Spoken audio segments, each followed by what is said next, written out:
सदाशिवसमारम्भां शङ्कराचार्यमध्यमाम् अस्मदाचार्यपर्यन्तां वन्दे गुरुपरम्परां वसुदेवसुतं देवं कंसचाणूरमर्दनं देवकी परमानन्दं कृष्णं वन्दे जगद्गुरुं.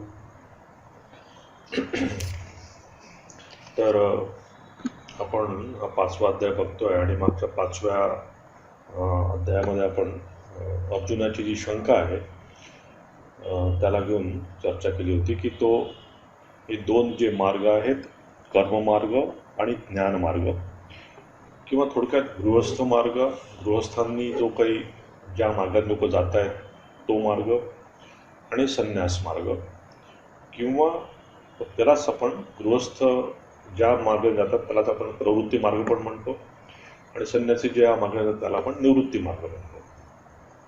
तर मी गृहस्थ धर्म पाळायचा की संन्यास धर्म पाळायचा, की प्रवृत्ती मार्गाने जायचं की निवृत्ती मार्गाने जायचं, याचं अर्जुनाला कन्फ्युजन झालं होतं. आणि त्याबद्दल त्यांनी मग भगवंतांनी त्याला सांगितलं. आणि भगवंत मागच्या आपण क्लासमध्ये डिटेलमध्ये बघितलं की म्हणतात की तू जर हे दोन गोष्टी जर सांभाळल्या, यो न द्वेष्टी न कांक्षती, की तू याचं जर बॅलन्स व्यवस्थित केलं की राग आणि द्वेष ह्या दोघांना जर तू व्यवस्थित हँडल करू शकला, आपण म्हणतो ना की ऑफिसमध्ये काम करताना माझ्या बॉसला व्यवस्थित हँडल केलं की माझं काम व्यवस्थित होतं, फक्त बॉसला हँडल करायला लागतं. तर तसं आहे हे आपल्या ह्या संसारातनं. तो तू कुठल्या प्रवृत्ती मार्गाने जाता, तुम्ही गृहस्थ आहात की तुम्ही संन्यासी आहात, ते इम्पॉर्टंट नाही आहे. दोघांसाठी महत्त्वाचं हे आहे की दोघांनीही, म्हणजे संन्यासी लोकांनी पण आणि गृहस्थ लोकांनी पण, दोघांनी पण हे या दोन गोष्टी राग आणि द्वेष या व्यवस्थित हँडल करायला पाहिजे. आणि त्या जर तुम्हाला करता आल्या तर मग भगवान म्हणतात की सुखम बंधात प्रमोचते, की असा माणूस खूप सुखाने त्याच्या जीवनात नक्कीच चांगल्या प्रकारचं असं सुख मिळू शकतं. आता हे असं झाल्यानंतर आता भगवंत आपण 9व्या श्लोकांपासून बघू की हा जो अशा मार्गाने जो ज्ञानी जातो, अशा मार्गाने जो संन्यासी जातो, अशा मार्गाने जो गृहस्थ जातो, मग अशा लोकांचं म्हणजे ते कसे वागतात असे लोक, यांच्या लोकांमध्ये वागण्यामध्ये याच्यामध्ये काय असतं, म्हणजे काय वेगळं काय आहे म्हणून त्याच्यामध्ये. तर इथे आता भगवंत म्हणतात 9व्या श्लोकामध्ये ज्ञानी कसा वागतो त्याचं वर्णन आता ते सांगतायत. नैव किंचित करोमीति युक्तो मन्येत तत्त्ववित् पश्यन् शृण्वन् स्पृशन् जिघ्रन् अश्नन् गच्छन् स्वपन् श्वसन् प्रलपन् विसृजन् गृह्णन् उन्मिषन् निमिषन्नपि इंद्रियाणि इंद्रियार्थेषु वर्तन्त इति धारयन्. आणि हे अर्जुना, तत्ववेत्ता सांख्ययोगी तर पाहत असतो, पाहत ऐकत असताना, स्पर्श करीत असताना, वास घेत असताना, खात असताना, चालत असताना, झोप घेत असताना, श्वासोश्वास करीत असताना, बोलत असताना, त्याग करीत असताना, घेत असताना, तसेच पापण्या उघडणे, त्या मिटणे, हे सर्व चालू असतानाही इंद्रिय आपापल्या विषयात वर्तत आहेत असे समजून वागतो व आपण काहीच करीत नाही असेच निस्संदेह मानितो. आता इथे हे रिअलायझेशन आहे, म्हणजे अशा ज्ञानी माणसाचं की जो गृहस्थ म्हणा की जो संन्यासी म्हणा, हे दोघंही त्या कर्ममार्गातनं हळूहळू जाऊन चित्तशुद्ध होऊन ज्यांनी ज्ञानमार्गात प्रवेश केला आहे आणि ज्यांना हे खरोखर या जीवनाचा उद्देश कळलेला आहे, अशा ज्ञानांचे हे वर्णन आहे. आता असे हे ज्ञानी आहेत याचे दोन भाग होतात, एक प्रवृत्त ज्ञाननिष्ठ आणि निवृत्त ज्ञाननिष्ठ. त्याच्यामध्ये पण म्हणजे काही लोकांची हे ज्ञान मिळाल्यानंतर पण लोकसेवा करायची इच्छा असते, लोकांसाठी काहीतरी करण्याची इच्छा असते, त्याला आपण म्हणतो प्रवृत्त ज्ञाननिष्ठ. ते ज्ञानी आहेत, त्यांना पूर्ण त्या भगवंताचं रिअलायझेशन आहे किंवा या श्लोकामध्ये जसं सांगितलं आहे त्याच प्रकारे त्यांचं सगळं जीवन असतं, परंतु ते समाजासाठी काम करतात. म्हणजे शंकराचार्य बघा, म्हणजे पूर्ण भारतभर काय फिरले, त्यांनी किती पुस्तकं काय लिहिले, व्याख्या काय केली. स्वामी विवेकानंद बघा की त्यांनी भारतामध्ये बाहेर जाऊन कित्येक कामं केले. मग हे कामं करत होते म्हणून त्यांना काय ज्ञान नव्हतं का? नाही, ज्ञान होतंच, पण ते एका वेगळ्या मिशनसाठी आले होते म्हणून ते प्रवृत्त ज्ञानाचे. किंवा काही आहेत आपल्या इतिहासामध्ये पण त्यांचं वर्णन आहे की शुकदेव आहे किंवा आपले सध्या रमण महर्षी होऊन गेलेले आहेत की हे निवृत्त ज्ञान आहे, त्यांना ज्ञान झालं आणि त्यांनी मग ह्या खटाटोपात पडले नाही कधी. त्यांनी त्या ज्ञानाचा फक्त ते आस्वाद घेत राहिले. तर असे हे ज्ञानी किंवा असे काय म्हणतात त्याला संन्यासी किंवा भक्त, त्या लोकांचं इथे वर्णन केलं आहे. मग इथे प्रश्न येतो की असे जे लोक आहेत त्यांचं मोटिवेशन काय असतं? त्यांना काय मोटिवेशन असतं की लोकांसाठी हे करायचं? तर त्यांचं मोटिवेशन असतं प्रेम, करुणा किंवा लोकांचं सफरिंग दूर करण्यासाठी म्हणून हे काम करीत असतात. थोडक्यात आपण अवताराचं जे तत्त्व बघितलं चौथ्या याच्यामध्ये, त्यामध्ये पण आपण बघितलं होतं की अवतार येतो कशासाठी? की परित्राणाय साधूनां विनाशाय दुष्कृता. आपण तिथे डिटेल बघितलं होते. तर तसंच ह्या ज्ञानी लोकांचं पण काम असंच असतं की जे लोक लोकांसाठी म्हणून काम करतात त्यांचं तेच असतं, लोकांबद्दल प्रेम, करुणा किंवा हे सफरिंग ते बघत असतात, दुःख बघत असतात बाहेर, त्यातनं साधारण माणूस बाहेर येईल त्यासाठी म्हणून ते प्रयत्न करत असतात. श्रीरामकृष्ण म्हणतात ना की त्या राजा काय करतो की वेगळा वेश धारण करून आपल्या नगरामध्ये फिरत असतो. कशासाठी? की कसा राज्यकारभार चालू आहे, कसं चालू आहे त्यासाठी. तसेच हे ज्ञानी अवतार असा वेश धारण करून किंवा हा अवतार घेऊन या पूर्ण जगात कसं चालू आहे, काय चालू आहे त्यासाठी म्हणून ते इथे येत असतात. आणि मग ते एक्सप्रेस कसं करतात त्यांची ती करुणा? त्यांना जे पाहिजे तर ते देऊन, ते कोणाला भक्ती पाहिजे, कोणाला मुक्ती पाहिजे, कोणाला पैसा पाहिजे, कोणाला स्त्री पाहिजे, कोणाला धन पाहिजे, कोणाला घर पाहिजे. तर त्यांची करुणा असते लोकांबद्दल. पण आता काय, प्रत्येक माणसाला मुक्ती पाहिजे नसते, म्हणून ज्या माणसाला ज्या साधकाला जसं पाहिजे त्याप्रमाणे ते त्यांना पुरवत असतात. ज्याला नाव पाहिजे, ऐश्वर पाहिजे, ज्याला यश पाहिजे, त्याप्रमाणे ते देतात. हे झालं त्यांचं एक्सप्रेशन. म्हणजे कोणाला जर निष्काम भक्ती त्यांनी दिली तर हे झालं त्यांचं एक्सप्रेशन त्यांच्या करुणेचं त्या भक्तासाठी. कोणाला जर 2 वेळा खायला मिळत नसेल, त्यांनी जर देवासाठी जर प्रार्थना केली तर काही मिळण्यासाठी म्हणून, आणि त्याला जर काही चांगलं मिळालं ते त्यांचं एक्सप्रेशन झालं करुणेचं. तर याप्रमाणे ते या जगात ते राहत असतात. परंतु याच्यामध्ये एक लक्षात ठेवायला पाहिजे की जसं सांगितलं क्वेश्चन शृण्वन् स्पृशन जिग्रहण, हे सगळं त्यांनी सांगितलं की हे सगळं त्यांचं चालू असतं, ह्या सगळ्या गोष्टी त्यांच्या जीवनात घडत असतात. परंतु त्यांचा भाव कसा असतो की या सगळ्या संसाराच्या या सगळ्या गोष्टींमध्ये मी वेगळा आहे, हा माझा त्यांचा भाव पक्का असतो. ते कधीच या संसाराशी एक होत नाही. म्हणजे स्वामी ईशानानंद म्हणतात ना की त्यांना विचारलं की माताजींबद्दल तुम्हाला काय तुम्ही माताजींना बघितलं? ते म्हणतात मी इगोलेसनेस माताजींना बघितलं, काहीच इगो नाही आहे. हां. किंवा साधेशाने मला विचारलं की तुम्ही माताजींमध्ये काय असं बघितलं? की म्हणतात मी माताजींवर डिझायरलेसनेस बघितला, की डिझायरच नाही माताजींमध्ये. आता हे कसं होतं की आपण चौथ्या अध्यायात बघितलं होतं की यांचं आपल्यासारखं आपण जे शरीर घेतो हे पापपुण्याच्या कर्मामुळे आपण शरीर घेतो. आपल्यामध्ये डिझायर्स आहेत आणि या डिझायर्स पुरवण्यासाठी म्हणून आपण शरीर घेतो. पण या लोकांचं तसं नसतं. त्याच्यामुळे माताजींना ते जे म्हणतात की डिझायरलेसनेस, माताजींमध्ये कुठली डिझायर असणार आहे? कारण डिझायर घेऊन त्या जन्मात घेतला नाही त्यांनी.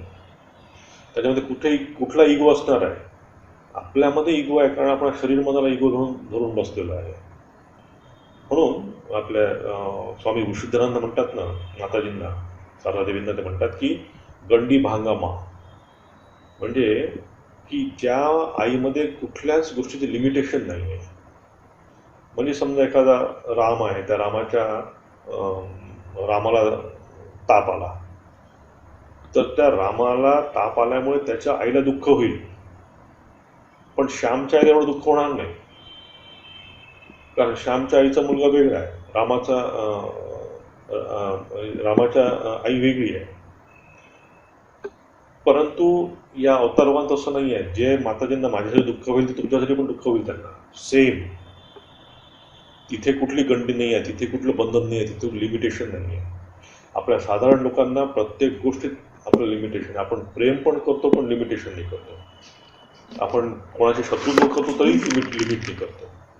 तर या अशा अवतारांच्या मध्ये असं नसतं. आणि तरी पण इथे आपल्याला गीता म्हणते की ते वावरतात कसे मग की त्यांचे इंद्रिय त्यांच्याप्रमाणे काम करतात. त्यांचा हे असतो काय म्हणतात त्याला, आपली बरेच चुकीची धारणा असते की असे हे ज्ञानी किंवा ज्याला कोणा ज्ञान झालं त्यांचं काही वेगळं राहणं असेल, खाणं पिणं असेल. पण तसं नाही आहे की जे त्यांच्या जीवनात दिसतं आहे आपल्याला, जे चालू आहे. श्रीरामकृष्ण म्हणतात ना की श्रीरामकृष्ण कामारपूरला गेले आणि त्यांनी छान अशी एक तिथली स्पेशल भाजी करायला सांगितली आणि त्या भाजीमध्ये काय व्यवस्थित काही सगळं फोडणी दिल्या गेलेलं आहे.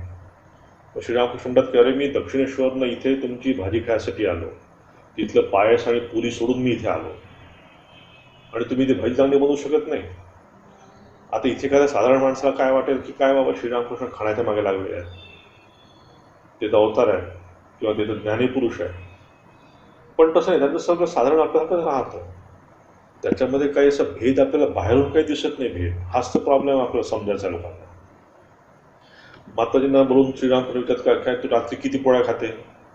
माताजी म्हणतात काय मी 4-5 पोळ्या खाते. पहिल्यांदा विचारतात लाजतात, नंतर विचारून जेव्हा विचारतात सांगतात किती पोळ्या खातात. तर 4-5 मी खात असेल. अच्छा बरं, मग हिशोब करतात काहीतरी. म्हणतात अच्छा महिन्याचे तुला म्हणजे 5-6 रुपये असतील तर तुझं निघून जाईल. म्हणजे ते माताजींना नंतर ते गेल्यानंतर त्यांच्या जेवणाखावणाची व्यवस्था कशी होईल, काय होईल याचा पण ठाकूर विचार करतात. म्हणजे ते एवढं समाधी सदैव राहायचे, परंतु त्यांचं वागणं, चालणं, बोलणं हे सगळं साधारण आपल्यासारखं असतं. माता जेव्हा कामारपूरवरून दक्षिणेश्वरला गेल्या तेव्हा गुरुवार होता आणि बंगालमध्ये गुरुवार म्हणजे हा बारवेला म्हणतात की तो चांगला दिवस नसतो. मग माताजी जेव्हा ठाकूरांकडे गेले, ठाकूर म्हणतात तू केव्हा निघाली जयरामाटीवरनं. तर म्हणजे मी गुरुवारी निघाली. अरे मग तो चांगला दिवस नाही आहे निघायचा प्रवासासाठी, मग तू पुन्हा परत जा. म्हणजे दक्षिणेश्वर कलकत्त्याला माताजी पुन्हा 100 किलोमीटर परत गेल्या. तेव्हा काय ट्रेन नव्हतं किंवा काय गाड्या नव्हत्या. तर सांगायचा उद्देश असा की या मायेच्या राज्यामध्ये ते काहीही ढवळाढवळ करत नाही. हे जसं चालू आहे तसं त्याप्रमाणे करतात. माताजींच्या पोटाला काहीतरी खूप त्रास होता म्हणून कोणीतरी सांगितलं की म्हणजे जयरामाटीपासूनच बदमगड म्हणून गाव आहे, तिथे जा आणि तिथे ते पोटावर काहीतरी असं ते तुमच्या असं मंत्र देऊन हे करतात आणि तुमचा पोटशूळ निघून जाईल. माताजी गेल्या तिथे, मी ते मंदिर बघून आलो. तिथे ते आधी ते मातेच्या पोटावर केळीचं पान टाकलं, नंतर ते केळीचं खोड जे असतं त्याला तापवून ते पोटावर असं घासतात. तेव्हाच्या पद्धती, जुन्या पद्धती या माताजी सगळं ते सहन केलं तो भाग वेगळा. पण ह्या सगळ्या घटनात आपल्याला काय दिसतं की हे सगळे ज्ञानी आहे, अवतार आहे, सगळं आहे, परंतु यांचं बाह्य आचरणावरनं आपल्याला काही दिसत नाही. यांचा फरक कुठे दिसतो आपल्याला? त्यांच्या ॲटिट्यूडमध्ये. आपल्याला थोडंसं दुःख झालं की आपण आठवडाभर रडत असतो. हे करोना बघा, करोना घेऊन 1.5 वर्ष आपण रडतोय. पण जर या भारतात कुठेतरी ज्ञानी असतील तर ज्ञानी लोकांना त्याचं काही आहे, ठीक आहे करोना, त्याची ते काळजी पण घेतील, पण त्याच्यासाठी ते डोकं शिनवत नाही तासन तासन, आठवड्याच्या आठवडे, महिने. किंवा काही लोकांना बघा लॉटरी लागली लगेच त्यांना काय हार्ट अटॅक आला. इंडियाची क्रिकेट टीम पाकिस्तानसोबत हारली, त्यांना हार्ट अटॅक आला. तर हे जे छोट्या मोठ्या यांनी आपण जे हे होतो ते लोक होत नाही. म्हणजे बाहेरून जरी ते म्हणतात, म्हणजे पश्चन शृण्वन् स्पशन जिग्रन, की बाहेरून जरी साधारण माणसासारखे ते जर व्यवहार करत असले तरीही यांच्या ॲटिट्यूडमध्ये हा मोठा फरक असतो. जेव्हा ठाकूरांचे मोठे भाऊ जे रामकुमार, त्यांचा मुलगा अक्षय, तो जेव्हा गेला तेव्हा श्रीरामकृष्ण प्रचंड दुःख झालं. पण दुसऱ्या क्षणी त्यांनी सावरलं स्वतःला की काय आहे, एका मॅनातून जशी तलवार काढतो तसं त्या शरीरातून आत्मा निघून गेला. ठाकूरांच्या डोळ्यासमोर त्यांच्या आईचा मृत्यू झाला, अक्षयचा मृत्यू झाला. तर माताजीने ठाकूरांच्या समोर ठाकूरांचा देह गेला माताजींच्या समोर. तर ह्या इतक्या यातनं जाऊन पण त्यांचा जो कॉन्शियसनेस आहे, म्हणजे emotionally they are so stable. ते काय दाबून डुबून त्यांना तो इमोशनली स्टेबल करत नाहीत ते. आता समजा आपल्या इथे कोणाला काही दुःख झालं, आपण म्हणतो नाही नको विचार करू, असं नको करू, तसं नको करू. त्यांना तसं करावं लागत नाही, बिकॉज इनसाईड त्यांचा हा जो एक भाव असतो की मी भोगता नाही आहे किंवा माझ्यामध्ये कुठलाही या प्रकारचा अहंकार नाही आहे, हा त्यांचा भाव दृढमूल झालेला असतो. आणि त्यासोबत त्यांच्यामध्ये एक असतं की मी करता पण नाही आहे. आपण या शरीर मनाला करता घेऊन बसलेलो. तुम्ही जर थोडंसं जर त्याचा विचार केला ना, थोडासा किंवा थोड्याच्या जर तुम्ही ध्यान जर लक्षात येईल की हे शरीर चालवायला आपल्याला, म्हणजे शरीर आपलं चालू आहे. आपण म्हणतो की माझं शरीर मी चालवतोय. आता मी बोलतोय, तुम्ही ऐकताय, बघा आपलं शरीर आतल्यात काहीतरी काम चालू आहे त्याचं. तुम्ही रात्री झोपला, शरीर आपलं काम करताय. रात्री जेव्हा सुशुद्धीत आपण जातो तेव्हा शरीर त्याचं पचवायची क्रिया चालू असते. आपलं सगळं पूर्ण काय म्हणतात सेल्स रिपेअरिंगचं काम चालू असतं, त्याचं काम चालू असतं. म्हणजे तुम्हाला शरीर चालवण्याचा तुमचा सहभाग पाहिजे नाही आहे, पण तरीही आपण शरीराला घेऊन बसतो. तसंच मनाचं आता तुम्ही जेव्हा स्वप्नात जाता तेव्हा तुमचं कुठं मनात ताब्यात आहे तुमच्या. तुम्ही म्हणतात माझं मन आहे, मी मनावर विजय मिळवेल, मी माझ्यावर कंट्रोल करेल, माझ्या हातात आहे. पण कुठं काय तुम्ही स्वप्नामध्ये तुम्ही कुठं अमेरिकेला गेला की कुठे लंडनला गेला, हे तुमच्या हातात कुठे आहे? ते मन त्याच्याप्रमाणे विचार करतं. तर जर आपण त्याचा पूर्ण विचार केला, लक्षात येईल की मी विचारांना चालवतो, मी विचारांना थोपवतो, हा भ्रम आहे आपला. इथेही लक्षात घ्यायला पाहिजे की हे प्रवाह आहे शरीराचा, मनाचा. या लोकांचंच, म्हणजे त्याच श्लोकावर मी सांगतोय की हा प्रवाह चालू आहे. इथे या प्रवाहाप्रमाणे सगळ्या गोष्टी चालू आहे. मी त्याच्यासोबत जायला नको. म्हणजे हा आत्मा आपण साक्षी रूपात बघायला पाहिजे. हा जर भाव आपल्यामध्ये येत असेल, म्हणून बरेच वेळा आपण त्या मनाशी याच्याशी त्याच्याशी इतकं करतो की आपल्या कंट्रोलमध्ये.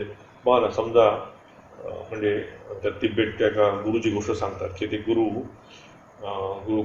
गुरुकडे शिष्य आला आणि शिष्य म्हणलं की मला ते ध्यान मिळवायचं आहे. तर गुरु म्हणले ठीक आहे, मी तुला एक मंत्र देतो छोटासा, तू तो मंत्र म्हण.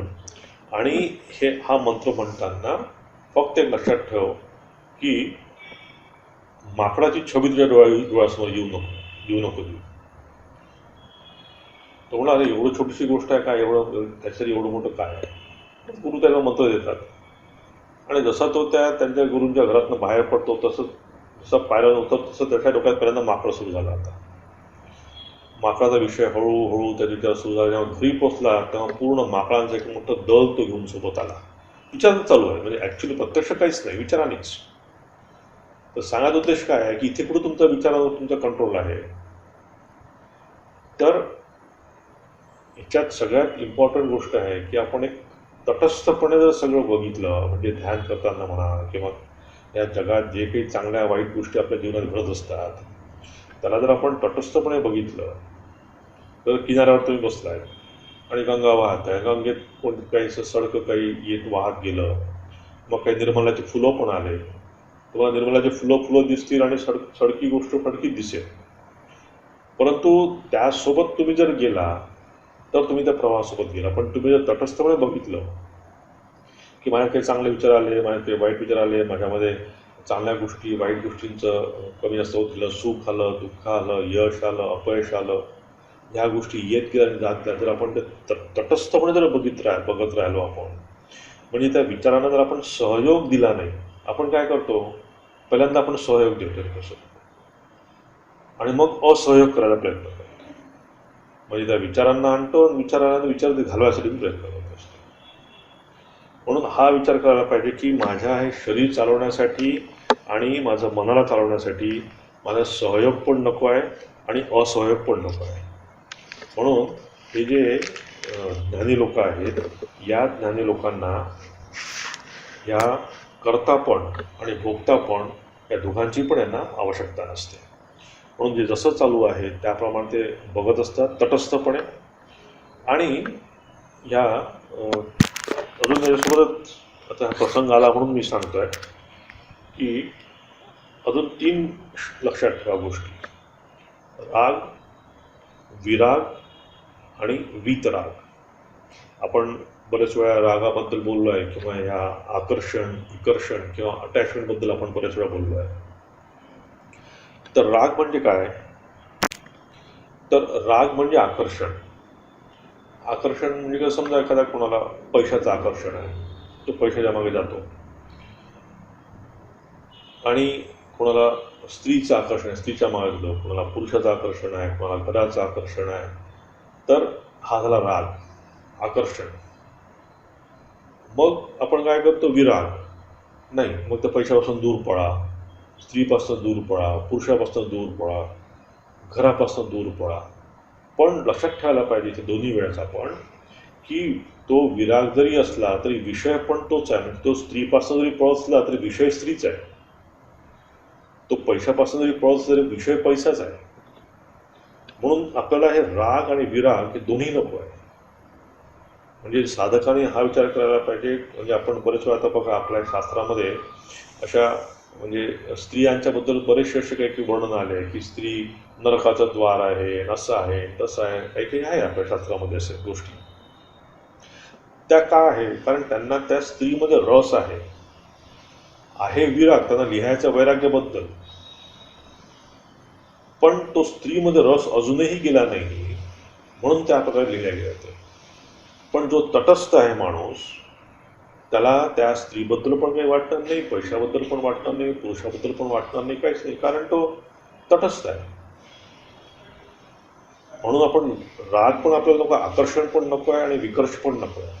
त्या दोघांपेक्षाही थर्ड, त्याला म्हणतात वीतराग, या दोघांपेक्षा पण मी वरती जाईल.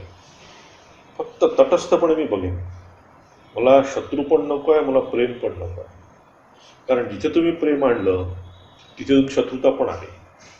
म्हणजे जेव्हा म्हणतात की गांधी आणि जिन्ना या दोघांमध्ये खूप वितुष्ट होतो आणि जिन्ना गांधींच्या अगेन्स्ट खूप, म्हणजे त्यांना असं शत्रुत्व करण्यात त्यांना मग खूप आनंद वाटायचा, त्यांना खूप असं छान वाटायचं.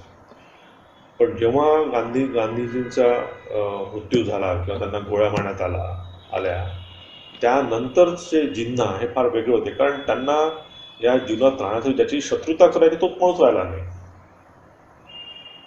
जीवनामध्ये आता काही राहिलंच नाही आकर्षण. आता म्हणजे शत्रुत्वामधनं त्यांना आकर्षण होतं, तेच गेलं. तर खरी गोष्ट आहे, आपल्याला शत्रुत्व पण नको आहे, प्रेम पण नको आहे. जर कोणी प्रेम करत असेल तर प्रेमामध्ये पण आपण शत्रुत्व केलं, शत्रुत्वामध्ये पण आहे, पण त्यासोबत न जाणं, ज्याला म्हणायचं वीतराग. आणि हा वीतराग जोपर्यंत आपल्याला मध्ये येत नाही, म्हणजे ही आहे साधकाची एक स्टेज. आता पहिल्यांदा आपण आकर्षणामध्ये आहोत, मग त्या आकर्षणापासून आपण पळायचा प्रयत्न करतो, दूर जायचा प्रयत्न करतो. जसं मग म्हटलं की त्या गुरूंनी सांगितलं की तू हा मंत्र म्हण, तुला नक्कीच ज्ञान प्राप्त होईल. पण माकडाची गोष्ट डोळ्यात आणू नको. तर बरोबर माकड तुम्ही डोक्यात येऊन बसतं. कोणी म्हणजे स्त्रीपासून दूर जा, पुरुषापासून दूर जा, पैशापासून दूर जा. जातो होतो तू, पण पैसे डोक्यात असतात, खेळत असतात. अरे यार, ते एखादा जो कॉन्ट्रॅक्ट घेतला असता ना आपण, तर छान झालं असतं, एवढं पैसे मिळाले असते, मग वाटलं आपण पुन्हा सोडू. लोकांना ह्या त्यागामध्ये पण किती मोठे महिमा गातात लोक. जैन धर्मामध्ये बघा की जैन धर्मामध्ये जेव्हा कोणी संन्यास घेतो तेव्हा त्याचं खूप वाजत त्याचं किती मोठं आडंबर असतं. पण तिथे ते त्यागाचं आडंबर नसतं, ते पैशाचं आडंबर असतं तिथे. हां, तर हे लक्षात ठेवायला पाहिजे की आपल्याला आकर्षण पण नको आहे, विकर्षण पण नको आहे, पण याच्या वरती जायचं आहे, तटस्थपणे याला बघायचं आहे. ठीक आहे, जेव्हा आपण साधक स्टेजमध्ये आहोत तेव्हा ह्या काही काही वेळेस आवश्यकता पण आहे, विराग पण आवश्यकता आहे. परंतु आपलं ध्येय असायला पाहिजे की मी त्या आकर्षणामध्ये आणि विकर्षणामध्ये दोघांपेक्षाही मी अलिप्त राहून मी हे सगळं बघेन. आणि हे लोक हे करत असतात. म्हणून ह्या शरीराचे जे काही खेळ चालू आहे ते ॲज अ थर्ड पर्सन ते फक्त बघत असतात. ते कुठेच त्याच्याशी इन्व्हॉल्व्ह झालेले नाही आहेत. हे सगळं चालू आहे, सगळ्या गोष्टी चालू आहे, पण ते कुठेच ते कुठल्याही गोष्टीमध्ये इन्व्हॉल्व्ह झाले नसतात. तर तसंच ते त्यांच्यामध्ये करता पण भोग नसतो. जसा भोगता भोग नसतो तसंच त्यांच्यामध्ये करता पण नसतं. आपल्यामध्ये करता पण आहे. मी माझं शरीर, माझं मन, मी असा, मी तसा, हा एक करता भाव आपल्यामध्ये आहे. म्हणजे ते गोष्ट झालं की राजा एका घोड्यावर बसून जात होता आणि राजाच तो शेवटी. राजा जातो आहे तर प्रत्येक रस्त्यावर तो जो पण जातो आहे तर तो प्रत्येक त्या राजाला प्रत्येक माणूस नमस्कार करतो आहे, त्याला अभिवादन करतो आहे राजाला. काही वेळेला घोड्याला वाटतं की सगळे मलाच अभिवादन करत आहेत. तो अकडला आपला आणि म्हणतो राजाला म्हणतो तू खाली उतरत, हे सगळे मला अभिवादन करतायत. असा आपला अहंकार असतो, असा आपला कर्ताबोध असतो. करत काहीच नाही आपण. त्या पालीसारखं एका राणीच्या घरामध्ये, राणीचा जो महाल होता त्या राणीच्या महालामध्ये एक पाल होती आणि मग त्या एवढा मोठा महाल, असंख्य खोल्या, असंख्य त्यांच्या तिथे. तर वेगवेगळ्या ठिकाणच्या पाली त्या पालीला बऱ्याच वेळा बोलवायचे की आमच्या इथं असा प्रोग्राम आहे, तू ये, असे असं उद्घाटन आहे, तू ये. तर ती स्वतःला कधीच जायची नाही, ती इतर लोकांना पाठवायची. जसं आपल्या इथे कोणाला प्रेसिडेंटला बोलवलं तर मग प्रेसिडेंट जातो, पण ती न जाता ती व्हाईस प्रेसिडेंटला पाठवायची तिच्या, की तू जा, तू उद्घाटन कर, तू उद्घाटन कर. कारण शेवटी तिचा मान होता ना, एक म्हणजे राणीच्या घरातली ती पाल होती, साधी सुधी नव्हती. तर तिला एकाने विचारलं की काय तू जात का नाही तिथे, इतक्या वेळ तुला बोलवतात, इतकं उद्घाटन करायला बोलवतात, तू का जात नाही स्वतः. तर ती म्हणते मी जर गेली तर हे छत जर पडलं तर, मी आहे म्हणून छत धरून आहे. हा आहे आपला कर्ताबोध. हा कर्ताबोध जोपर्यंत आपल्या मला जात नाही, हा, तर मी आहे माझ्यासाठी, मी जर नसेल तर घर कसं चालणार. मी या घरातला कर्ता आहे, मी या घरातलं, माझ्यावर सगळं घर अवलंबून आहे. मी जर पैसे आणले तर घर कसं चालणार, मी जर काम नाही केलं कसं होणार. ह्या ज्या सगळ्या आपल्या गोष्टी आहे ह्या त्या पालीच्या छतासारख्या आहे, काही नसतं. सगळी दुनिया आली आहे, गेली आहे, चालली आहे, पुढे चालत राहील. इतके आता म्हणतो की 10 अवतार येऊन गेले, अजून अवतार आले, पुन्हा 2 सहज अजून एक अवतार येईल.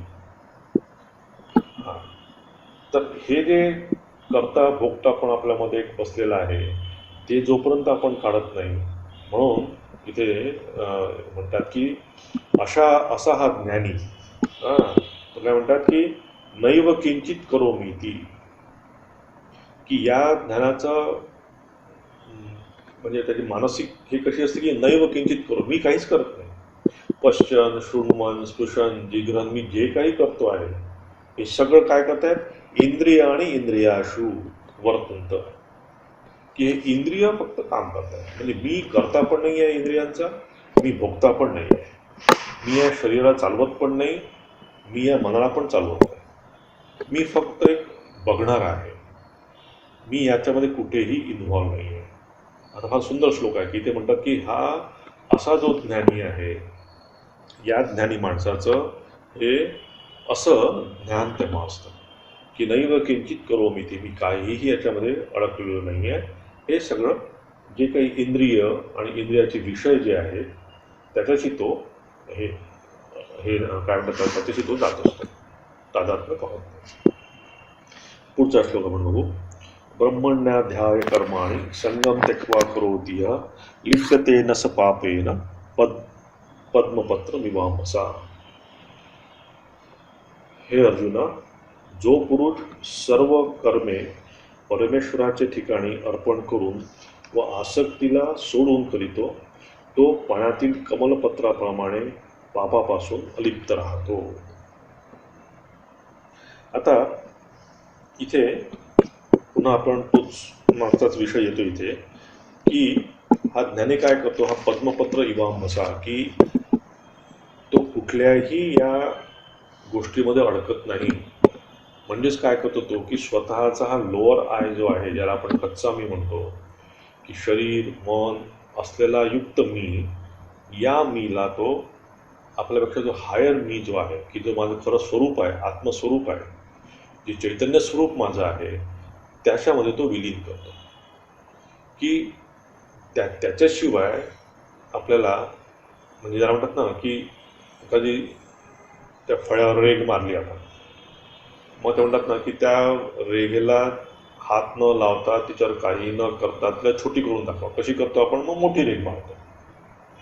मोठी रेघ मारली की ऑटोमॅटिक छोटी होती. तर हे जसं शरीर मनाचा जो माझा काही आता कॉम्प्लेक्स आहे, तो जर जात नसेल, जाणार नाही तो शेवटपर्यंत, प्रत्येकाला जात नाही. शरीर मन जोपर्यंत आपलं हे जळत नाही तोपर्यंत तो अहंकार आपला कम्प्लिटली जात नाही. तोपर्यंत आपल्याला ह्या शरीराबद्दल मनाबद्दल सगळी भावना राहणार आहे, आसक्ती राहणार आहे. पण मग म्हणून काय करायचं, त्याला ते जात नाही म्हणून काय करायचं, मोठी रेग मारायची. म्हणजे मी शरीर नसून, मन नसून मी आत्मा आहे. म्हणजे व्यवहारासाठी शरीर ठीक आहे, मला व्यवहार करायचा आहे म्हणून शरीर सगळं ठीक आहे, पण मी या शरीरात नाही आहे, माझ्यामध्ये आत्मा आहे. हा फार मोठा चेंज त्या साधकामध्ये येतो. म्हणून तो की ब्रह्मण्याधाय कर्माणि संगम त्यक्त्वा करोति सह. तर एक ती लक्षात ठेवायला पाहिजे की हे जे अशा याने काय होणार आहे असा जर विचार केला तर काय होणार आहे, माझा आता इमोशनल माझ्यामध्ये जे काही सगळे प्रॉब्लेम्स आहे, अशांती आहे, ती नक्कीच जाईल. कारण आज माझ्यामध्ये दुःख काय, आपल्याला संसार संसार म्हणतो आपण, संसार काय आहे शेवटी, संसार हाच आहे की हे राग आणि द्वेष हा जर आपला गेला, आणि रागद्वेष काय येतो की माझ्या शरीराला मी सत्य मानलेलं आहे, माझ्या हे सध्याचं जे माझं आयडेंटिफिकेशन आहे माझं किंवा ओळख आहे त्याला मी सत्य मानलेलं आहे. पण जेव्हा मी आत्म्याला सत्य मानेन माझा, आणि हे फक्त कामासाठी म्हणून आहे हे शरीर, पण मी आत्मा आहे हे जेव्हा माझ्यामध्ये खरी हे येईल तेव्हा समजायला पाहिजे की आपला संसार गळून पडला, संसार त्याचा निघून गेलेला आहे. म्हणून इथे कृष्ण म्हणतात की तू जर हायर आयशी एकरूप तुला व्हायला पाहिजे. पण आता समजा सगळ्यांचं होत नाही, इतकं शक्य नाही आहे आपल्याला. म्हणून ते भगवंत काय म्हणतात, भगवान श्रीकृष्ण काय म्हणतात की ब्रह्मण्य आधाय कर्माणि. ब्रह्मण्य म्हणजे इथे भगवान, सगुण ईश्वर. म्हणजे भगवान श्रीकृष्ण आपल्याकडून एक स्टेप खाली येतात की तू जर आत्म्याशी तादात्म्य लावू शकत नसशील, तुझं आत्म्याशी तादात्म्य ठेवू शकत नसशील, तर काय कर, तू ईश्वरावर डिपेंड राहा, ईश्वरावर सगळं कर्म टाकून दे. तर इथे कसं आहे ना, इथे लक्षात घ्यायला पाहिजे की जगावर विसंबून राहण्यापेक्षा तू आता देवावर अवलंबून राहा. म्हणजे वर्ल्ड डिपेंडन्स पासून गॉड डिपेंडन्स हे आपण शिकायला पाहिजे.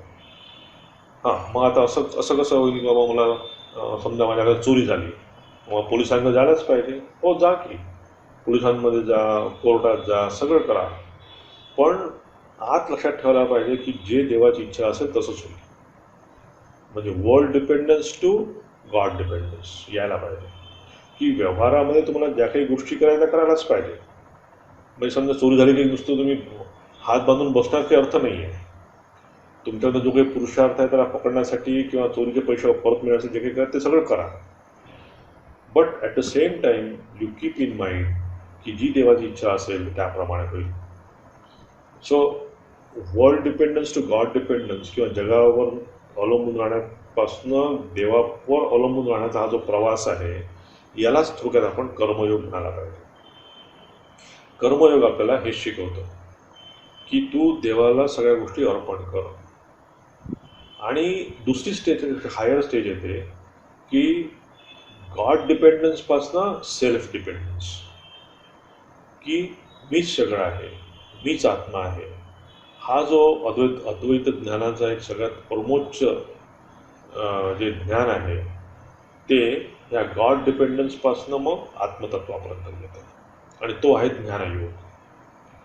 म्हणजे जगावर विसंबून तर देवावर विसंबून जाण्याचा हा जो प्रवास आहे याला कर्मयोग म्हणायचं.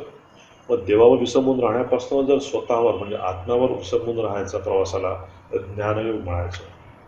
आता प्रॉब्लेम असा होतो बरेच वेळा आपल्याला की आपण बरेच वेळा शास्त्रात वाचतो किंवा पुस्तकात वाचतो की आपल्यामध्ये आत्मतत्व आहे, पण सध्या आपण आहे या जगावर अवलंबून आहे आणि विचार करतो त्या आत्मतत्वाचा.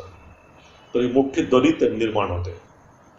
म्हणून भगवान श्रीकृष्णाने काय आणलं, मध्ये सगुण ईश्वराला आणलं की तू आत्मतत्वाचा विचार करू शकत नसशील तर ह्या परमेश्वराचा विचार कर की तुझ्या माझ्यासारखाच परमेश्वर आहे, तुझ्यासारखाच दिसणारा अवतार आहे, त्याला 2 डोळे आहे, हात आहे, पाय आहे, कान आहे, सगळंच आहे. अशा ईश्वरावर तू विश्वास तुला आत्मतत्व जर एकदम ॲबस्ट्रॅक्ट होत असेल, तुझ्या पकडीमध्ये येत नसेल आत्मतत्व, की आपला बरेच वेळा होतं ते की काय आत्मा आहे, काय परमात्मा आहे, आणि काय आहे ते सगळं माहीत नाही आपल्याला, काय ब्रह्म बिंब काही माहीत नाही आपल्याला. ठीक आहे, सोडून देतो, ईश्वराला पकड, अवताराला पकड. म्हणून इथे भगवंत म्हणतात की ब्रह्मण्य आधाय कर्माणी, की तू ईश्वरावर विश्वास ठेवून, की ईश्वराला किंवा तुझ्या इष्टदेवतेला समोर ठेवून हे तुझे पूर्ण कर्म जे काय आहे हे सगळे कर्म तू त्याला अर्पण कर. हां, तर इथे ते म्हणतात की असं जर केल्याने काय होईल, लिप्यते नस पापे न पत्रपत्र इमांसा. आता हे जसं त्याने उदाहरण इथे दिलं की तू हे सगळं करत असताना, हे कर्म करत असताना तुझ्यामध्ये जे काही दोष लागतील किंवा तुझ्यामध्ये जे काही दोष येतील, हे दोष तुला काहीही स्पर्श करू शकणार नाही. म्हणजे कारण तुम्ही स्वतःचा जेव्हा आपल्यामध्ये अहंकार बुद्धी असते, तेव्हा या सगळ्या कर्माचं, चांगलं कर्म, वाईट कर्म, पाप कर्म, पुण्यकर्म, हे आपल्याला कर्मफळ मिळू शकतं. पण जेव्हा तुम्ही याच्यावरती गेला आहात, जेव्हा तुम्ही देवाला सगळं अर्पण केलं आहे, प्रत्येक गोष्ट जी आपण देवाला अर्पण केली, तर मग तुम्हाला इथे काहीच चिटकून राहत नाही. आता याचा ॲडव्हान्टेज कसा आहे ना, की जर तुम्ही कर्म पूजा या समर्पण बुद्धीने जर केलं, की मी देवाला अर्पण करतो या सगळ्या गोष्टी, तर ॲटोमॅटिक तुमच्या तिथे पूजेचा भाव येतो. पूजेचा भाव आला म्हणजे काय असतं, की त्यात सगळ्याच गोष्टी येतात, प्रामाणिकपणा आला, ते व्यवस्थितपणे व्हायला पाहिजे, त्यामध्ये कुठलीच खोट असायला नको, खूप मनापासनं आतनं आपण पूजा करत असतो. एकदम आपल्यामध्ये जे काही बेस्ट चांगलं देऊन आपण देवाची पूजा करत असतो. पण आपलं होतं कसं ना, की फक्त देवघरात जाऊन आपण तेवढं फक्त करतो, पण देवघराच्या बाहेर आल्यानंतर आपली ती पूजा भाव निघून जाते. तर इथे भगवंत म्हणतात की असं करून चालणार नाही, तुला प्रत्येक गोष्ट ही समर्पण बुद्ध्या पूजा भावाने तुला करायला लागते, तेव्हा सगळं होईल. म्हणून ही गीता जी आहे ही कोणालाही कॅज्युअल साधकांसाठी नाही आहे. जेव्हा those who are really serious, those who want to make difference in their life, त्यांच्यासाठी गीता आहे. तर इथे भगवान म्हणतात की पूजा करताना जसं तू पूजा करते आहे तसं जर तू समर्पण भावाने केलं तर पहिला ॲडव्हान्टेज काय होईल, तुझी समर्पण भाव येईल. दुसरा ॲडव्हान्टेज काय आहे, हे सगळं करताना आपोआप भगवंताचं रिमेंबरन्स होईल, आपोआप भगवंताचं तुमचं तिथे काय म्हणतात जप म्हणा किंवा देवाचे सदैव एक तुम्ही त्याशी जोडले राहाल, अनुसंधान राहील देवाचं. आणि तिसरी गोष्ट काय होईल, तुम्ही कर्मफल त्याबद्दल तुमच्यामध्ये काही चिंता राहणार नाही. आता इथे कसं आहे ना, 3 गोष्टी आहे की पहिल्यांदा तुम्ही कर्म त्याला अर्पण केलं भगवंताला, की माझं जे काही कर्म आहे तू घे. नंतर तुमच्यामध्ये त्या देवाशी अनुसंधान राहिलं. आणि तिसरी गोष्ट, त्या कर्मापासून जे काही चांगलं वाईट फळ मिळणार आहे ते पण तुम्ही सोडून दिलं. तर ह्या 3 गोष्टी, या 3 गोष्टी तुम्ही जर केल्या तर भगवंताच्यापासून तुम्ही काय म्हणतात त्याला जवळ गेला. मग इथे प्रश्न येतो की मग हे आपण जे काही कर्म करतो, सकाम करतो, म्हणजे आपलं घर आहे, तुम्ही पगार आणला, गाडी घेतली, व्यवसाय केला, हे आहे, मग याचं काय करायचं. मग याला गीतेतच सांगितलं आहे, याच्या आधी आपण बघितलं आहे की याला पण तुम्ही देवाला अर्पण करून प्रसाद बुद्धीने ग्रहण करा.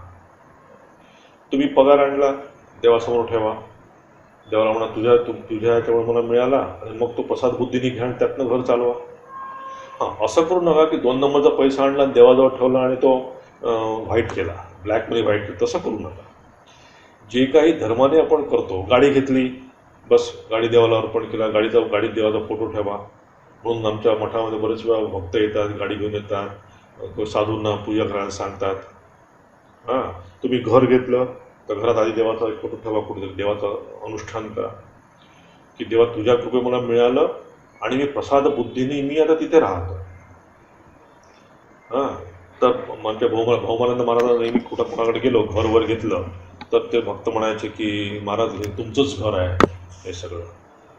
तर ही चांगली गोष्ट आहे की हे माझं नाही, मी तुमच्या घरात मी राहते, की ईश्वराने दिलेलं घर आहे हे, आणि ईश्वराने दिलेल्या घरात मी भाड्याने राहत आहे. प्रसाद बुद्धी हा, ही जर आली आपल्यामध्ये तर ही आपल्यासाठी फार आवश्यक आहे. आणि ही आलं तर काय होईल की आपल्यामधली एन्झायटी चालली जाईल, की फ्युचरबद्दलचा विचार चालला जाईल सगळा. हां, फ्युचरची चिंता असते ती जाईल. की काय ते देवाला खरं करत नाही. देवाने जर प्रसाद दिला मला, हे घर मी घेतलं, देवाला मी ऑफर केलं, देवाने मला प्रसाद दिला त्याचा, आणि मग मी त्याचा काय विचार करू सगळ्या गोष्टींचा. जसं होईल तसं होईल पुढे, माझ्यानंतर जे होईल ते होईल त्या घराचं. हां, तर तर असा जर आपण मनोभाव ठेवला आपला याच्यामध्ये, तर आपण पुढे जाऊ शकतो. आता तर पुढे म्हणतात, कायेन मनसा बुद्ध्या केवलैरिंद्रियैरपि योगिना कर्म कुर्वन्ति संगम त्यक्त्वात्मशुद्धये. तर इथे आपण बघितलं आहे की कर्मयोग जो आपण करतो तो कायिक, वाचिक आणि मानसिक या तिन्ही यांनी आपण करत असतो. कायिक करतो, पूजा करतो आपण, ॲक्च्युली पूजा, प्रदक्षिणा, तीर्थयात्रा आपण करतो. वाचिक जप, ध्यान करतो. मानसिक मेडिटेशन करतो. तर इथे म्हणतात की कायेन मनसा बुद्ध्या केवलैरिंद्रियैरपि योगिना कर्म कुर्वन्ति. तर असं हे जे कर्म करतो आपण कायिक, वाचिक, मनसी, हे जर आपण चिंता सोडून किंवा संगम त्यक्त्वा, फक्त आत्मशुद्धीसाठी जर म्हणून विचार जर करून आपण हे केलं, तर आपली याच्यामुळे काय होईल, भगवंत म्हणतात त्यक्त्वा आत्मशुद्ध, हे तुमची चित्तशुद्धी होईल. यामुळे काय होणार आहे, तुमची चित्तशुद्धी नक्कीच होणार आहे. तर ते म्हणतात की कायेन मनसा बुद्ध्या, म्हणून निष्काम कर्मयोगी ममत्व बुद्धिरहित केवळ इंद्रियांनी, मनाने, बुद्धीने व शरीरद्वारा देखील आसक्तीला त्यागून अंतःकरणाच्या शुद्धीकरिता कर्म करीत असतात. इथे ते काय करतात की इथे भगवान सांगितलं की सगळं तुम्ही जे काही कराल, जे काही पूजा कराल, जे काही कर्म कराल, ते पूर्ण कायिक, वाचिक, मानसिक सगळं भगवंताला अर्पण करून, आणि कुठल्याही प्रकारची एन्झायटी न ठेवता, संगम त्यक्त्वा, कुठल्याही प्रकारचं त्यामध्ये मला काही मिळेल ही भावना न ठेवता हे जर कर्म केलं तुम्ही, तर ते काय होईल, तुम्हाला आत्मशुद्धीसाठी, चित्तशुद्धीसाठी म्हणून तुम्हाला ते कामात येईल. इथे आपण थांबू. पुढच्या क्लासमध्ये आपण ओम शांती शांती शांती. हरि ओम तत्सत. श्रीरामकृष्णार्पणमस्तु.